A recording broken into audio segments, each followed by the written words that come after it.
the most reasonable plan in the world, but all I can think about is how I won't even have my bed as a safe space anymore. That Saturday morning, the tutor arrives with an overnight bag and sets up camp in our dining room where he can monitor both of our study areas.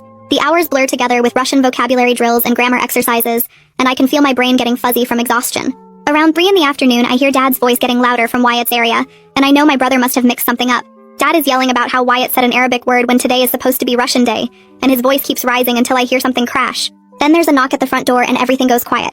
I peek around the corner and see Mr. Park from next door standing on our porch looking concerned. Dad opens the door and his whole face changes like someone flipped a switch. Suddenly all smiles and friendly neighbor energy. Mr. Park asks if everything is okay because he heard shouting, and Dad laughs this fake laugh and explains we're just doing some intensive study sessions. You know how kids are. They need firm guidance to reach their potential. I watch Mr. Park's face and he looks uncertain, glancing past Dad toward where I'm standing in the hallway. But then he nods slowly and says something about keeping the noise down.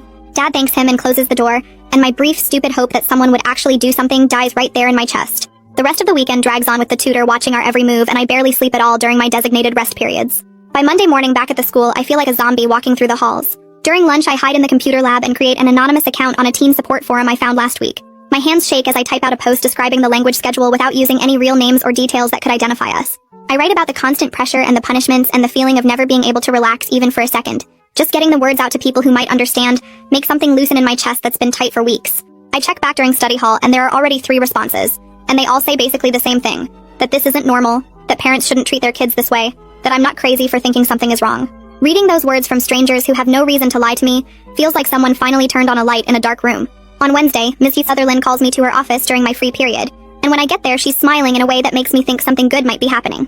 She tells me she's been making some calls and she connected with a child advocate attorney who works with kids in difficult family situations. The attorney agreed to do an informal consultation about our case, and Missy Sutherland already sent her copies of the photos and some of my documentation. She explains that just because the previous CPS case got closed doesn't mean we can't report again, especially now that we have new evidence of ongoing problems. The attorney thinks we might have a stronger case this time with all the documentation I've been gathering, and suddenly I have an actual plan instead of just collecting evidence and hoping.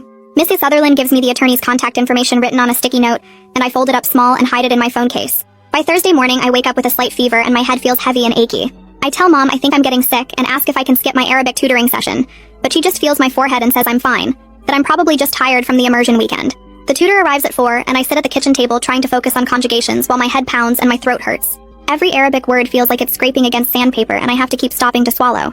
The tutor keeps glancing at me with this uncomfortable expression, but he doesn't say anything to my parents who are watching from the living room. I realize in that moment that most adults will just look away rather than get involved, even when they can see something isn't right. That weekend I'm feeling better physically, but the house is tense because Dad is in a bad mood about something at work. On Saturday afternoon during my Japanese lesson, I hear him start yelling at Wyatt in the other room about his Russian pronunciation.